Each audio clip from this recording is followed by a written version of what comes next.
Diduga korsleting listrik sikok rumah panggung semi permanen di Jalan Ki Haji Wahid Hashim, Lorong Mutiara 2, abis temutung dilalap si jago abang. Tidak ada korban jiwa, cuma kerugian diperkirakan sampai puluhan juta rupiah.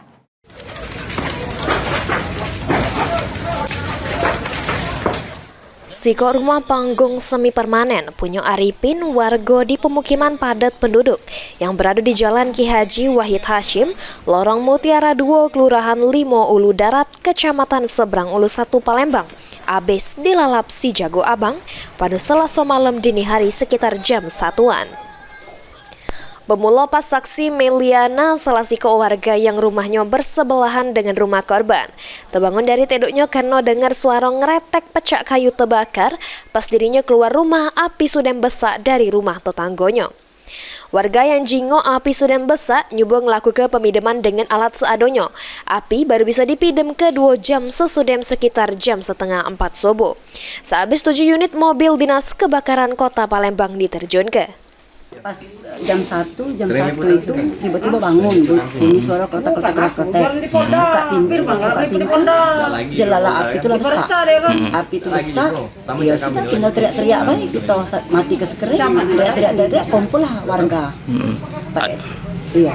PT ada galau, ada lengkap. Kami pokoknya kumpul galau uang ini kan. Pas lah dengar teriakan itu, api memang lah besar. Pas buka pintu itu jam 1 itu lah besar. Oh, api itu lah besar ya. Berapa rumah lah ya habisnya? Sikok rumah yang alhamdulillah. Yang lainnya tidak kate dampak. Tidak ada ibaratnya itu kemana-mana kan. Pidem dewek jam berapa nih? Sekitar setengah 4 tuh. Setengah 4-an pidemnya.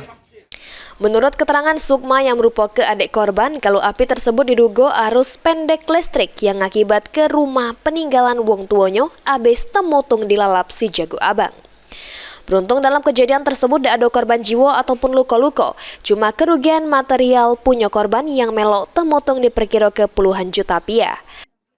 Sebelumnya kronologi cak mana ini bisa terjadi kebakaran ini yang kita tahu? Jadi berdasarkan keterangan dari kakak yang tinggal di sini, dia waktu tidur itu bawa asap jam 1-an itu. Sudah bawa asap, dia tidur di kamar ini. Nah itu pas dia lihatnya sudah ada api besar. Sudah besar ya? Iya. Kalau dugaan sementara sendiri apa dari apa? Kalau dugaan sementara tidak ada listrik karena di posisi api di depan ini tiang listrik untuk kabel. Sempat tidak pas kejadian kebakaran itu menyelamatkan barang-barang? Kalau untuk ini tidak ada yang sempat lagi karena api sudah besar, sudah habis di depan ini sudah penuh. Sementara dari pihak kepolisian masih melakukan olah tempat perkara guna nyari tahu asal api yang akibat terjadinya kemotongan tersebut. Suryadi, PAL TV.